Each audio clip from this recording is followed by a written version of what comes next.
resmi mengumumkan kandasnya hubungan bersama Wijin. Belakangan kabar perihal rencana rujuknya Gisela Anastasia dan Gading Marten semakin mencuat.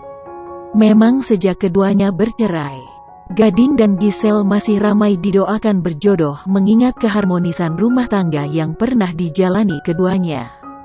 Bahkan meski sudah berpisah, Gading dan Giselle masih sering bertemu dan menghabiskan waktu bersama Gempi putri semata wayang mereka. Kini usai resmi kembali menyandang status lajang, Gading dan Giselle terlihat semakin intens dalam menunjukkan kedekatan mereka.